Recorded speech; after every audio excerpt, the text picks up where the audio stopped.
HARTAIXX2016 provided the incentive for the organization of the Great Exhibition held in London a couple of years later.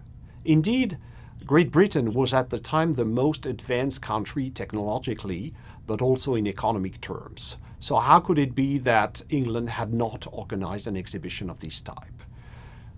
The idea was actually taken by a small group of people belonging to the Royal Society of Arts, a company that had been created in the 18th century and had been revitalized by the presence of Prince Albert, who had become president of the society. Here we have a painting depicting the main protagonist of the organization of the 1851 exhibition. In the center, we have actually Prince Albert sitting, and the people pointing a finger towards the paper in front of the prince is actually Joseph Paxton, of whom a bit later.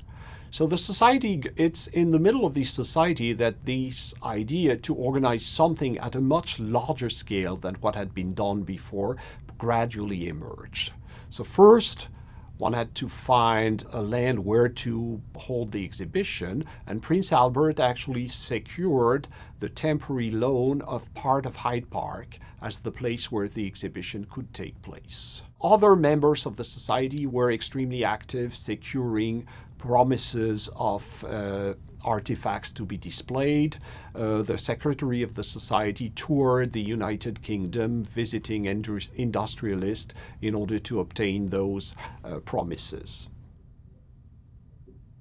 What was gradually emerging was a very large project.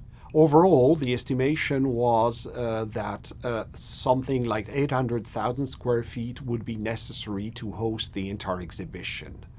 Hence, the idea to call for a proposal for a very large building in order to be able to shelter all the artifacts that would be displayed. A committee was formed and asked for proposals to architects all over Europe. The call was issued in March 1850, and a couple of months later, some 230 proposals were received, most of them from the United Kingdom and France. Two proposals were especially noticed. The first one by a French architect, Hector Aurot, a kind of gigantic shed, very much like a railway station. The second one from Richard Turner, an engineer who had recently realized the Kew Garden greenhouse. Both proposals were admired for their qualities. They were both actually proposing a single building, something that would be retained by the committee.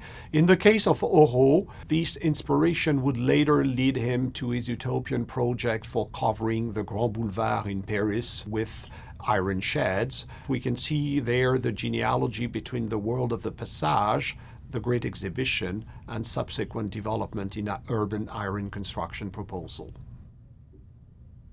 The some 230 proposals for the Great Exhibition buildings were exhibited in London in the Institute of Civil Engineers in June 1850. From those proposals, especially from the two most noticed ones, the Hector Aurot and the Richard Turner ones, the committee drew a number of conclusions. The first one was that instead of conceiving a series of separate buildings, it was probably much better to imagine a single building, which would give more flexibility, a flexibility all the more needed that the definitive organization of the exhibition was not yet known, especially since all the loans had not yet been secured. Another idea related to this single building choice was to conceive it in a modular way. And this is where the idea of a module of 24 feet began to emerge as probably the most convenient choice. The committee had a number of architects and engineers, and since no proposal had been deemed completely satisfactory, the architects and engineers of the committee decided to design their own proposal following, these general choices: single building, a grid on a 24 feet module. What the result was actually a pretty horrendous proposal made of brick with a giant dome that would have dwarfed the St. Peter's one, but which proved not only ugly in the eye of the public, but also highly problematic since it entailed a massive production of bricks that would have then to be demolished. At this stage, the organizers began to doubt that they would ever be able to organize the exhibition. Not only seemed the scheme completely unpractical, but the money to build it seemed difficult to secure.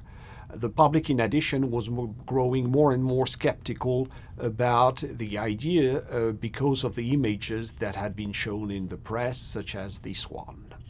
Prince Albert itself was beginning to despair. This is where Joseph Paxton comes into play as, in some ways the savior, a kind of superhero like Superman who's going to really redeem the situation and transform what was a path towards failure in one of the greatest achievements of the early 1850s.